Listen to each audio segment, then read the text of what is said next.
Honestly, not since Operation Mincemeat transferred to the West End have I seen a show so vastly improved by a new set. Oh my god, hey, welcome back to my theatre-themed YouTube channel. My name is Mickey Joe, and I am obsessed with all things theatre. I am a professional theatre critic based in the UK, and this is my theatre-themed YouTube channel where I review the shows that I have been invited to go and see. And earlier this week, I returned to the lovely Bristol Old Vic, a historic theatre in the southwest of the UK, to go and see Kathy Stella Solve a Murder. Now, if this show sounds a little bit familiar, it's because I've actually seen it twice before. It's a musical I first saw at the Edinburgh Fringe last year, where it was staged in the round in a very intimate yellow tent with next to no scenery. I saw it again this year, where it had upgraded to the big purple inflatable cow where Six first premiered at the Edinburgh Fringe. It had a couple more cast members and a little bit more scenery, but by this point, the show really felt like it was pushing against the confines of the Edinburgh Fringe, and I was very ready to see a fully fledged production. And just over a month later, I was staggered by how different this show was. There was about 25 minutes of extra material. Since the most recent Edinburgh Fringe run, there was a completely new set. A lot of the staging felt different consequentially. It just felt like a completely different show that had had this new life breathed into it. I enjoyed it before, but I had been saying in my reviews that what I wanted for it was principally a bigger set and to have a little bit more of a visual identity. So today I'm going to tell you about how it got that and why I think this show is now ready for the West End. So stay tuned to find out all about Kathy and Stella Solve a Murder. But first, if you enjoyed today's video, make sure to subscribe to my theatre-themed YouTube channel. I review shows like this all the time, as well as posting a lot of other theatre-themed content like news and maybe a little bit of gossip and some stagey challenge videos. Plus, if you want to see the vlog that my stagey fiancé Erin James filmed about us actually going to see this show in Bristol with our friends Ashley and Sean, you can go and check that out over on his channel, which is at the link in the description down below. But now, let's talk about Kathy and Stella Solve a Murder.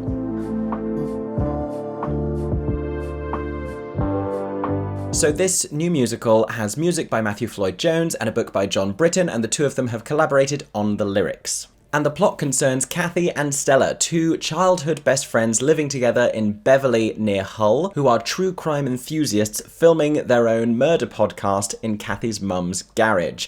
And at the beginning of the show, they don't have much of a listenership, but the events of the musical will catapult them to true crime fame. If you've seen the Disney Plus series Only Murders in the Building, it has a little bit of a similar sensibility, where they end up becoming these amateur detectives. They get embroiled in this ongoing murder case, which in itself is very linked to true crime. Obviously, I'm not going to give you too many spoilers. I'm not going to tell you who gets killed. I'm not going to tell you who kills them. I'm not going to tell you what happens. To find that out, you will have to go and see the show for yourself. But I do want to tell you a little bit about this material and its sensibility. The comedy style is very broad, very northern. It feels not unlike Victoria Wood, especially with the music that's been written by Matthew Floyd Jones. And that gives it this very charming, very witty quality. It doesn't necessarily sing in the way that some musicals might, but it does have its moments of sincerity towards the second act, which have been added since I first saw the show, which give it a new layer of depth, something I really appreciated. In particular, this was the first time I'd seen the show with an interval, and there was a whole sequence at the top of the second act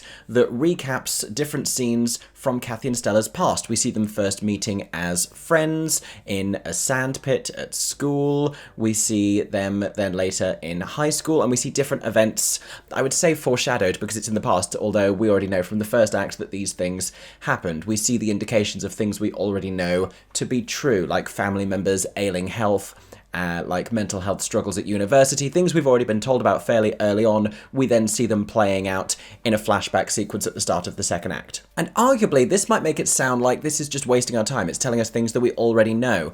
But what it does is really grounds this relationship between the two of them and makes us invest all the more in this friendship. You do from the beginning anyway, because they're so charming and they have such a great chemistry on stage, these two performers. But there's so much heart in that sequence, and placing it at the top of the second act, when the first act ended with more than a little bit of tension growing between the two of them and maybe a little bit of an emotional rift, it's a heartbreaking placement. It's a really smart choice. And it goes a long way to earn the emotional payoff that's going to come later. A lot of the songs are very snappy, have these very fast lyrics. Like I mentioned, they don't all necessarily really sing. The melodies don't always shine, but that's the sensibility of the thing. The script is just utterly hilarious, and so much of that comedy comes from these two hilarious characters, very different in their own ways. Kathy is meek and anxious, and Stella is boisterous and loud and brash. And it's the way that they're such ordinary people who get drawn into this world, and seeing them nervously interacting with the police and thinking initially that they're being drawn into some sort of Line of Duty style plot is so funny. And even though true crime and true crime documentaries and podcasts and books is something that the world has become sort of simultaneously obsessed with, I don't think we've really trod this ground much before in musical theatre. I've seen some interesting pieces that have sort of examined the ethics of true crime, but this really parodies and spoofs it in a very fun way, while still making some good points about ethical considerations within this genre, it's worth saying. But it pokes fun at this sort of online identity. As someone who creates a lot of content online and does stuff on YouTube, I love the song all about Stella being seduced by the approval of strangers, which she sings at a Yeti microphone on a stand like she's Sally Bowles in Maybe This Time, singing this sort of cabaret swan song, hysterically well staged. Without divulging too much, there's a bit of a cancellation song at one point that really slaps. And what really elevates the show and justifies the second act when it's starting to get a little bit small in scope and a little bit stale is the transition to this MurderCon sequence. Kathy and Stella get to go to MurderCon, which is full of just crazed true crime enthusiasts, which is just brilliant. And then on the heels of all of this ridiculousness, it does one of my favourite things, which is to just sneak in this little moment of profound sincerity, like soldiers within a Trojan horse of a hilarious comedy. This comes when the long-suffering Detective Constable Shaw sings a song to Kathy and Stella all about like police ethics and lessons learned early in her career. It's a very striking moment, and it hugely stands out from everything else that it's amongst. And the final thing I will say about this material is if you've been keeping up with my Kathy and Stella Solve a Murder reviews from the last 2 times that I've seen it, I have been begging them to put the second verse back into the title song, because they posted a video of it online, which if you haven't watched, it gives you a great flavour of this show and its comedy.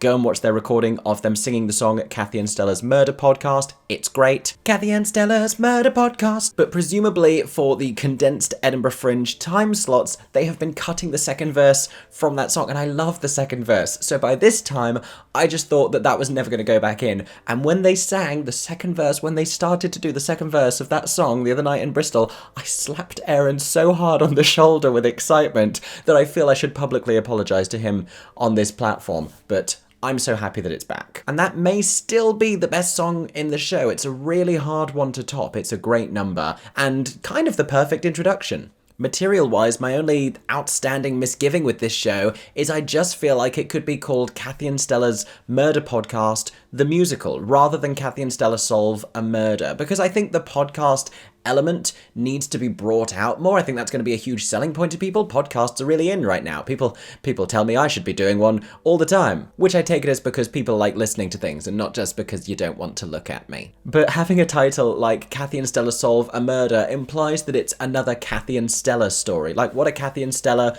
gonna do this week? Like, Kathy and Stella adopt a dog. Kathy and Stella go to Azerbaijan. Like, whatever it may be. But Kathy and Stella's Murder Podcast, the musical, I don't know if it makes it sound like it's a musical version based on an existing thing. I just feel like it's a better title. I prefer that one. Sound off in the comments. Which one do you think is better? And while you do that, let me tell you about this production and why it has gotten so much better than the great show it already was.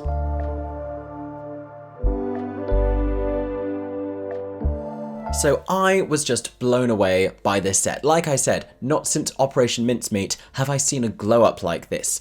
And have I seen a glow up like this really change the course of a show? This was already a really good show, but I was yearning for so much more from it.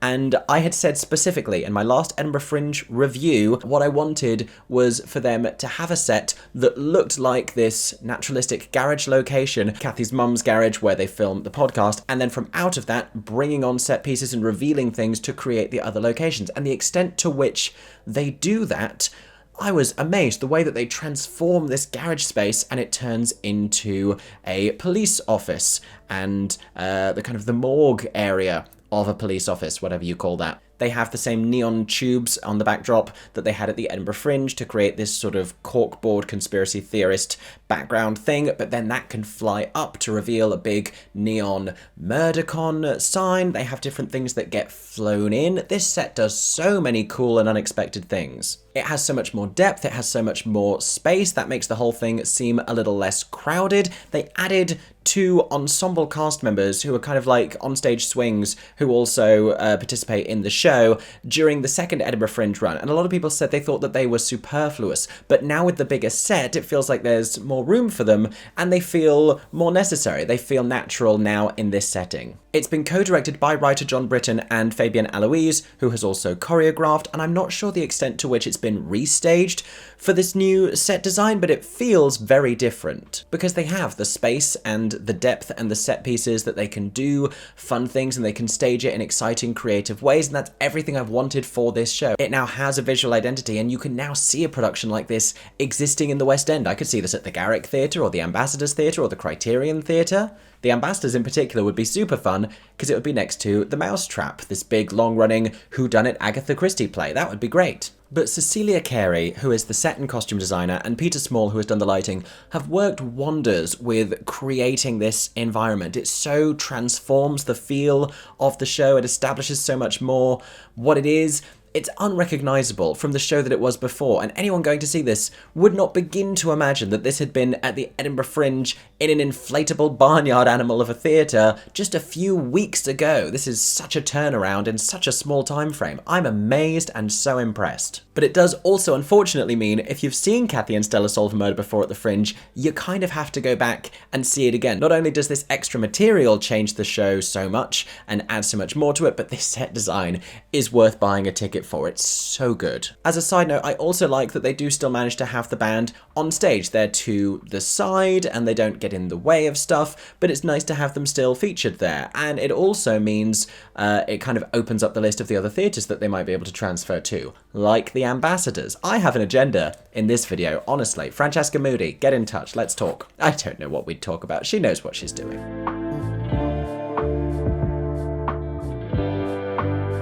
So with all of my enthusiasm for this show, you may wonder why I'm still giving it a 4-star review, and it's so painfully close to a 5. It is right at the top there, and I've always given this show a 4-star review, and I've always said that like it has room to grow, and it's ticked off all of the things that I always wanted it to do and that I always said that it should do. And I think what needs to happen now that it has this perfect set and this perfect cast that I will go on to tell you about momentarily and this great winning material, I think it just needs to tighten itself just a little bit more. There are a couple of moments where we can draw out some more of the emotional beats. There are a couple of moments of storytelling that we could just slow down and clarify just a little bit. It all gets a little bit hurried and a little bit madcap, especially in some of these really fast-paced sequences. We lose some really winning lines. We lose some important moments of storytelling, like I said. There are a couple of performers whose vocal delivery gets a little bit frenzied and very animated, and we just need a little bit more clarity in what are some of the really important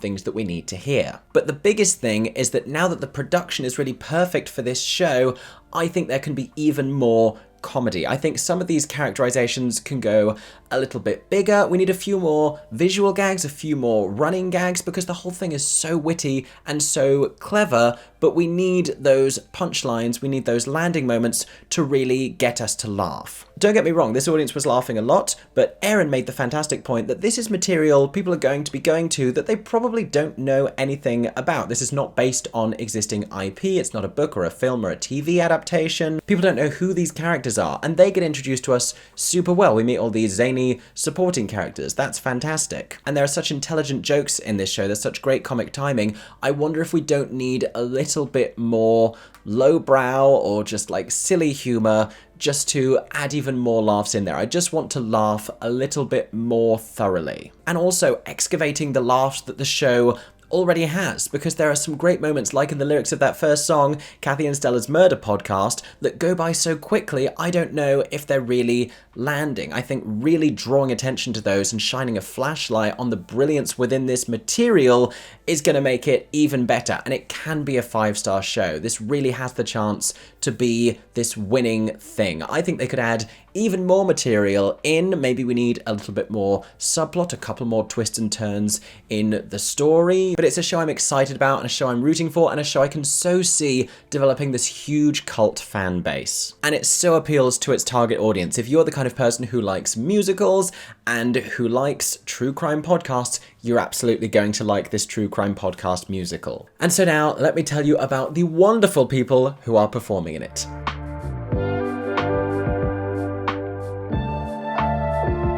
So Kathy and Stella are played by Bronté, Barbé and Rebekah Hinds respectively, both recently seen in big West End musicals.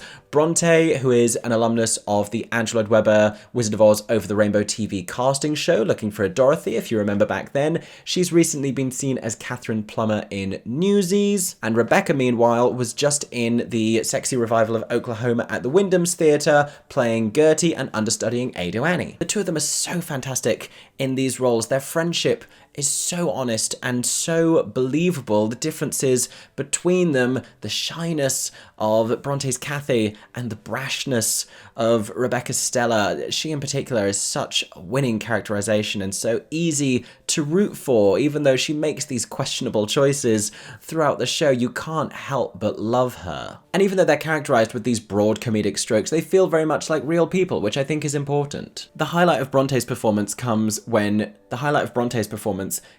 when she's getting so excited about getting to see a corpse in the morgue, and she's like high-fiving it, and at one point she is straddled atop it as it's spinning round, and she's belting about how excited she is about all of this. That's a fantastic moment. Rebekah's is when she's singing that song I told you about before, about the approval of strangers. She has such a beautiful, delicious and rich, jazzy vocal tone. That's something that's completely secondary to her winning comedic characterization of Stella, but it's a lovely feature of the show. When she starts to sing, the comedy of it all kind of takes a back seat, and you're like, wow, she can really sing. Both of them can. They have fantastic voices. They're brilliant talents. They've both been with the show since the first time I saw it at the Edinburgh Fringe, and it's the pairing of the two of them that really makes the thing work. However, the MVP consistently is the insanely talented Jodie Jacobs. If you've ever been lucky enough to see Jodie on stage, perhaps in But I'm a Cheerleader, when it was at the Turbine Theatre, or any of the other shows that they've appeared in before,